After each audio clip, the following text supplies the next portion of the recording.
¿Qué mirada tenés vos de estos 40 años de democracia donde, insisto, formaste parte de los mejores y de los peores momentos? Ha habido un balance que podemos tener muchas cosas buenas. Podríamos decir que el talón de Aquiles ha sido mantener una estabilidad de crecimiento en lo económico y social, de desarrollo. El PRO, socio principal de esta alianza o de esta coalición, tiene 3 o 4 candidatos firmes a gobernador. ¿El radicalismo qué tiene para ofrecer? Lo mejor, obviamente, sería concurrir con un solo candidato radical. Muy lamentablemente el comité no lo aceptó, diciendo que estaba el procedimiento de las PASO. Para Freddy Storani sería un esquema ideal, digamos. Morales como candidato a presidente, Pose candidato a gobernador, eso para las PASO. Esa PASO de Juntos por el Cambio del espacio opositor debe incorporar a Espert o a algún otro de los que ahora se denominan libertarios. Nosotros tenemos claras diferencias, las hemos manifestado. Para mí sería fácil hoy venir a hacer una posición extrema para ganar un voto, pero eso es pan para hoy, hambre para mañana, porque lo que está en juego es la gobernabilidad futura.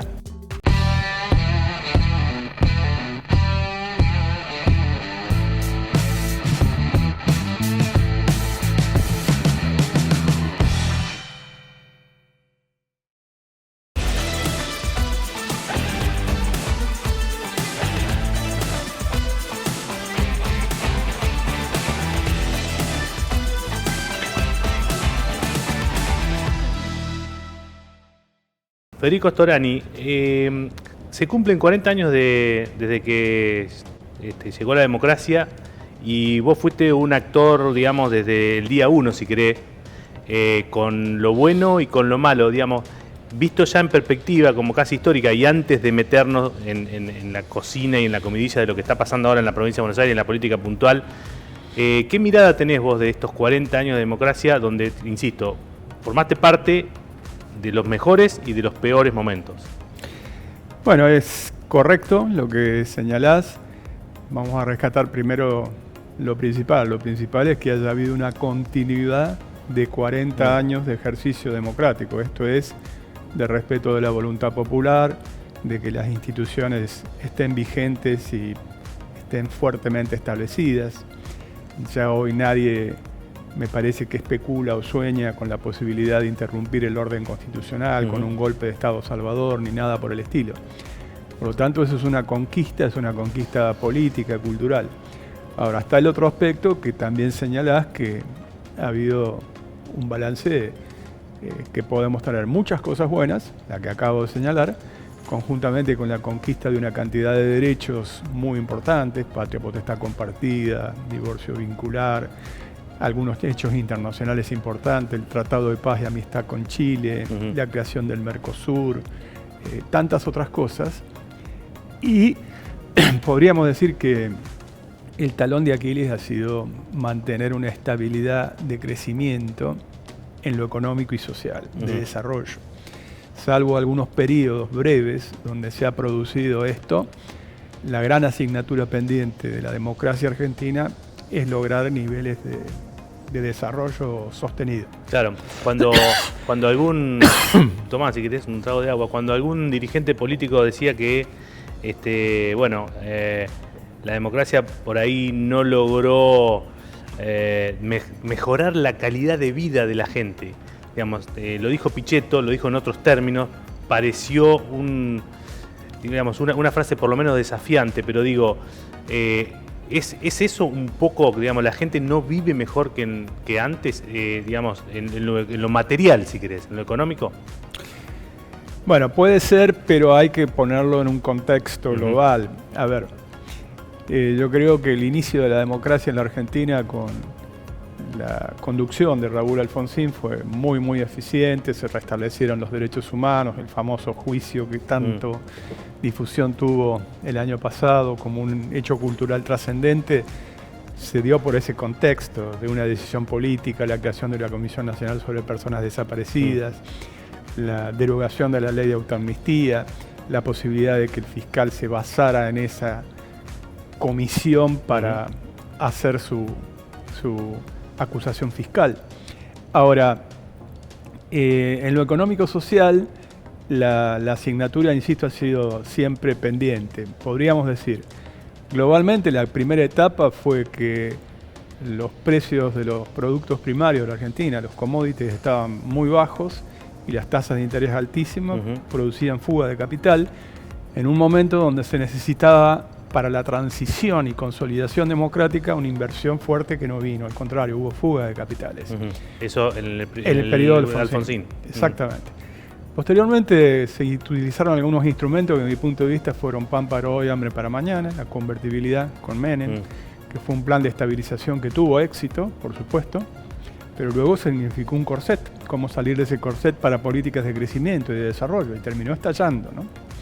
Y todavía vivimos esa situación. Le hubiese pasado a un gobierno de cualquier signo, porque el mundo también fue cambiando, ¿no? Vino la crisis de la globalización, de los efectos, recordemos el efecto tequila, el efecto... Todo rebota de algún modo, un dictado se puede decir de la economía financiera por sobre el resto de las economías en el mundo, y esto aún se mantiene, una caída del modelo que en su momento se denominaba el consenso de Washington, que tenía una receta para el desarrollo de los países en vías de desarrollo. Y no anduvo, claramente no anduvo, política de privatizaciones, baja de salarios, etcétera.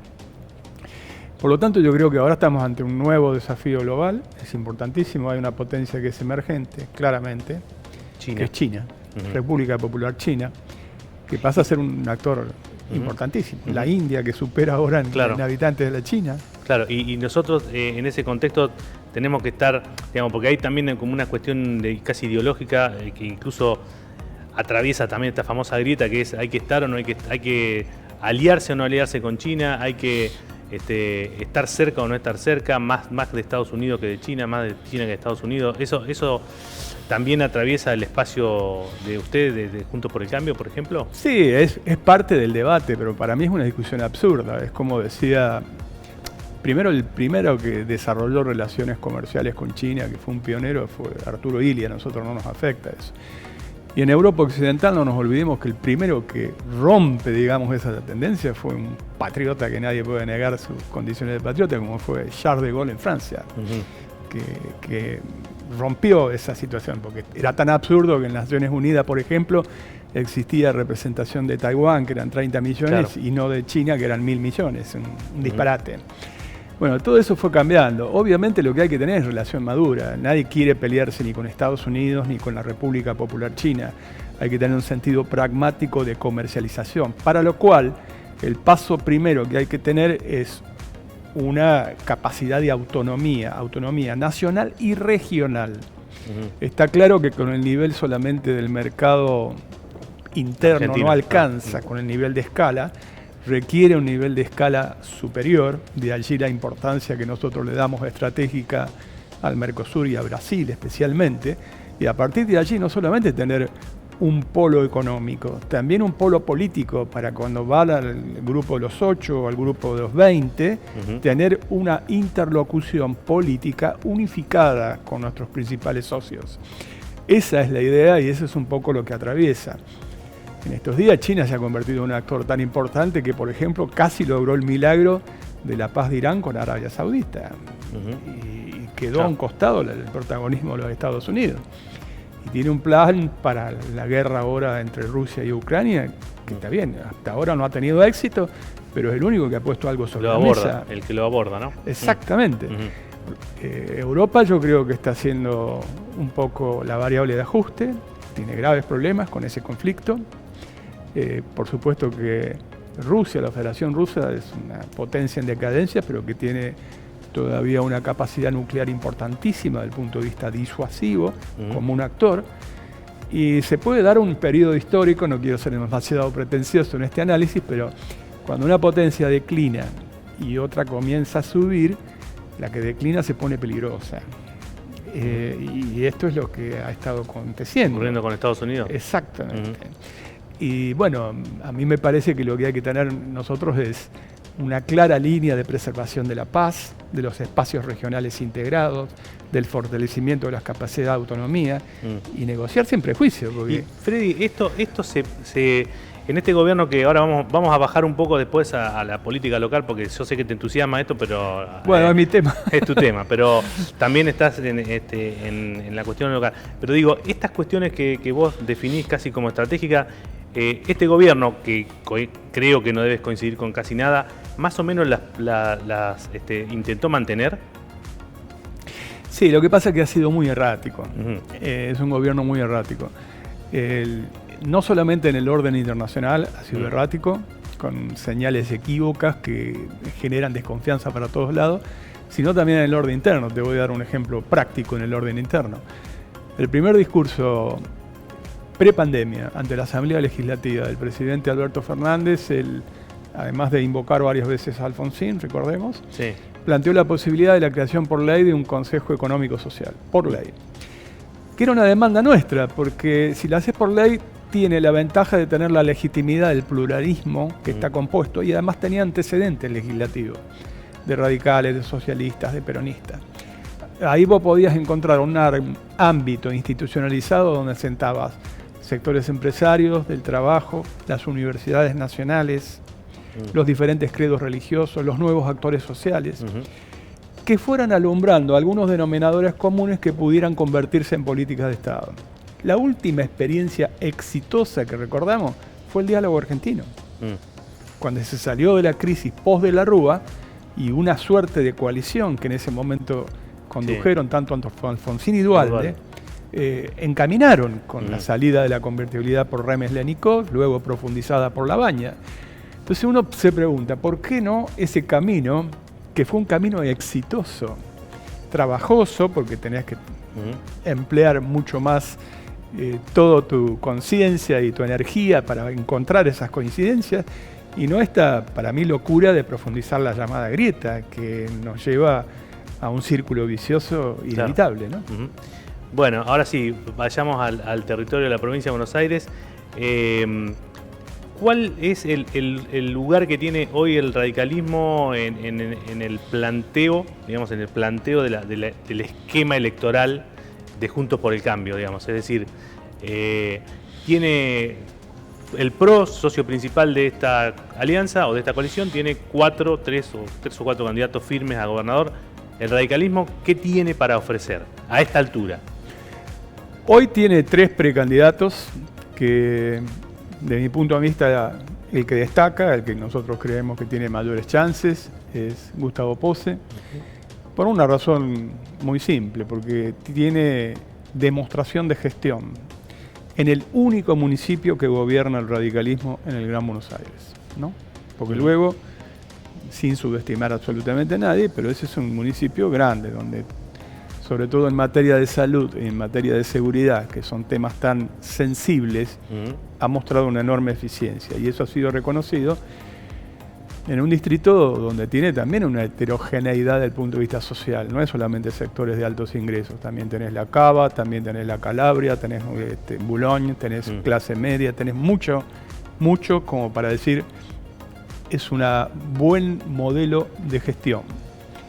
Y luego está el presidente del Comité de Provincia, Abad, que no termina de definir, claro, de mi punto de vista, tiene mucho más una predisposición a una negociación. Me parece que eso es claramente lo que busca. Y Martín Tetaz, que aparece como un candidato del sector de evolución en el partido, que bueno, todos lo conocen, es un economista con ideas muy originales a veces. Pero yo creo que de los 3, sin duda alguna, el que tiene un perfil más posible para consolidarse es Posse. ¿Y cómo se debería resolver, digamos, de acuerdo con tu criterio y más allá de tu inclinación por Posse, el radicalismo cómo tendría que presentarse ante sus socios para ser competitivo y para, de última, poder encabezar la lista o por lo menos llevar una lista radical en la provincia de Buenos Aires? Bueno, esa es muy buena pregunta, porque nosotros lo intentábamos, porque, a ver, nosotros tenemos las primarias abiertas, simultáneas y obligatorias, que es una ley de orden público, no se puede evitar. Sí, que ya están convocadas incluso en la provincia de Buenos Aires. Totalmente. Y lo mejor, obviamente, sería concurrir con un solo candidato radical. Por eso es que nosotros planteamos en su momento, pero no fue un planteo verbal, una convocatoria que reunió más de 25.000 firmas que le fueron llevadas personalmente a la conducción del partido para que hubiera internas abiertas. En el radicalismo previo a las PASO. Si las querían abiertas, si las querían cerradas, pero un procedimiento para dirimir esa situación, para ir con un solo candidato. Muy lamentablemente el comité no lo aceptó, diciendo que estaba el procedimiento de las PASO. Pero ahora es curioso la contradicción flagrante del propio Abad, porque ahora esta misma semana dijo, bueno, tenemos que llegar con una sola lista, ¿y cómo hacemos? Claro, eso te iba a decir. Digamos, ¿cuáles son los mecanismos que quedan a un mes y 10 días del cierre de lista para elaborar un diagrama que emerja un solo candidato? ¿Qué sería? ¿Una encuesta, como se estuvo hablando en Córdoba? Eso sería medio disparatado, porque la encuesta es según quién la haga, quién la pague, etcétera. Yo creo que el único mecanismo que va quedando en pie es la convención, que sea una convención extraordinaria, que tanto en el orden nacional como provincial, porque en el orden nacional pasa algo parecido. Hoy tenés 2 precandidatos. El presidente del Comité Nacional del Partido, Gerardo Morales, gobernador de Jujuy, que desde mi punto de vista es el que tiene claramente más chances, más decisión, más acción, y también puede exhibir una gestión muy exitosa en su provincia, y Facundo Manes, que en mi punto de vista se ha venido diluyendo. Al principio Manes había aceptado la posibilidad de una elección interna abierta en Formosa. Me acuerdo de una reunión que fue publicitada y que trascendió. Y luego se arrepintió. Y entonces dejó sin procedimiento. El único procedimiento que queda es la Convención Nacional. Te cito un antecedente. En la famosa convención de Gualeguaychú se decidió entre Cobos y Sanz. Es decir, que no exista antecedente. Bueno, ese antecedente se podría utilizar para resolver tanto la cuestión nacional como provincial. Digamos, ese instrumento de la convención, requiere que haya un previo acuerdo, decir, bueno, vamos por ahí y aceptamos el resultado, porque digo, después vienen los que pierden y intentan una alternativa, una lista aparte o ese tipo de cosas. Digo, más teniendo en cuenta lo que se está dirimiendo, ¿no? Algo difícil o algo intenso. Es correcto tu apreciación. Tiene que haber algunos acuerdos previos. ¿Y tiene que estar el plafón para eso? Bueno, es lo que nosotros estamos trabajando para eso. Porque ya no vemos, por el tiempo que vos decís, algún otro instrumento que pueda ser sustitutivo o que lo reemplace. Si a mí me vienen y me dicen, bueno, no, tenemos un procedimiento mejor, bueno, nos sentamos y conversamos. Pero hasta acá no hay. Lo que sí puede producirse es que si la Convención Nacional marca una tendencia muy mayoritaria, tácitamente... Y hoy por hoy la Convención, ¿cómo está, digamos, así, en los papeles, en la previa, en el poroteo previo? ¿Quién es el...? Muy claramente mayoritario en favor de Gerardo Morales.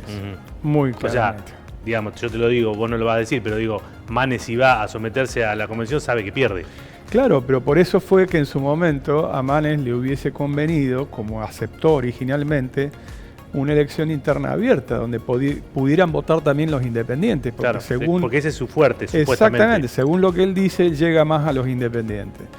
Pero no sabemos todavía por qué, luego de decir que sí, a la semana dijo que no, pero no acepta ni abierta, ni cerrada, ni tampoco la convención.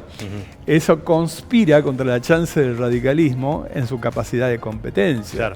Claro. Yo creo que sin duda alguna la mayoría de la convención se va a inclinar por la posición de Morales, ¿no? Ya tenemos más o menos armado lo que para Freddy Storani sería un esquema ideal, digamos. Morales como candidato a presidente, Pose candidato a gobernador, eso para las PASO. Te hago otra consulta incómoda.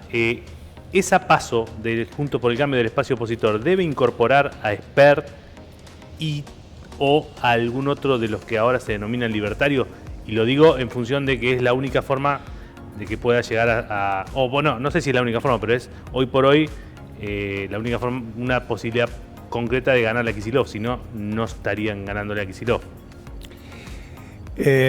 No es incómoda, yo te contesto claramente. Yo creo que con Espert puede participar con su propio planteo. Un límite muy marcado es lo de Milei, pero no por un tema solo de lo excéntrico en lo personal, sino porque cuando uno desagrega sus ideas racionalmente, están en las antípodas de nuestras ideas. Yo creo que ahí hay un voto emocional que se manifiesta y se canaliza por él, y a veces por razones legítimas, es decir, decepción, desilusión, falta de ejemplaridad, falta de eficiencia en gestiones. Es un escenario, te hago un paréntesis acá, es un escenario parecido al que se vivía en 2001 en aquella legislativa del voto salame. Pero es metafóricamente lo mismo. En vez de poner ahora una feta de salame en el sobre, cuando vas a votar, muchos emocionalmente pueden llegar a canalizar eso. Porque cuando desagregás, que es necesario hacerlo, pues sí, dolarizar la economía es técnicamente un disparate. No lo podés hacer técnicamente porque justamente lo que te falta son dólares. Claro. No sé cómo lo vas a hacer. Además de licuar los salarios y bajarlos al 30% de lo que son actualmente. ¿Quién se aguanta eso? Suprimir el Banco Central. Si vos no tuvieras un Banco Central, perdés un instrumento que en el medio de una pandemia como la que vivimos no podés intervenir. Nadie resigna semejante cosa. El endiosamiento del mercado para la libre venta de órganos humanos y comercialización de armas es un disparate. Hoy se acaba de conocer una nueva tragedia, ahora en Serbia, por la utilización de armas de fuego. Pero en los Estados Unidos de Norteamérica, primera potencia del mundo, son 2 por día o 3 por el lobby de la Asociación del Rifle. Y vos la querés acá que todo el mundo porte armas. Es un delirio. O lo de los órganos, que ya le contestó el director del INCUCAI. Es decir, es una locura. Es decir, para decirlo vulgarmente, que tengas que vender un riñón para comer un bife. Ni hablar de la educación pública, suprimirla con un voucher. Cuando vos... Además, otro tema más que nos ha tocado de cerca estos años. 3 años continuos de sequía extrema. Negar el calentamiento global a esta altura del partido, del cambio climático, es como Bolsonaro, como Trump, es esa línea. Realmente nosotros tenemos una política hacia la preservación del medio ambiente, el lugar donde vivimos. Por eso requiere la intervención del Estado, que es lo que reniega. Pero lógico, y vos tenés que hacer energías renovables. Bueno, en Jujuy se ha hecho el parque solar más grande de la República Argentina, en La Puna. También el desarrollo de cannabis medicinal, las escuelas, una provincia que era inviable se transformó en viable. Pero sí se aceptaría expert, volviendo a la pregunta principal, digamos. Se aceptaría que participe con su bandería en una interna abierta, en una interna abierta como es las PASO, primarias abiertas.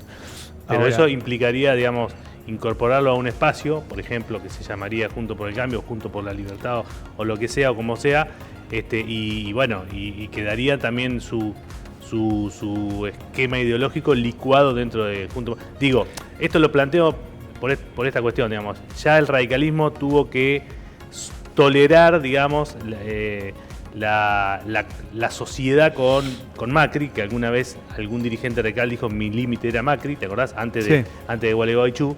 Y ahora tendrían que tolerarse otro socio más de estas características. Digo, ¿tolera el radicalismo, tolera la fuente radical un socio de esta característica? La clave está en lo que señalaste vos. Yo creo que si él viene acá se licúa desde el punto de vista ideológico, más bien hace un aporte que no es el más ponderable, digamos, porque evidentemente la polarización de ese espacio está mucho más nucleado con lo de Milei, que para nosotros es inaceptable y lo hemos planteado de manera pública. Yo creo que obviamente el radicalismo lo que tiene que hacer es ratificar fuertemente su identidad. Su identidad es una identidad socialdemócrata, no renegamos de eso.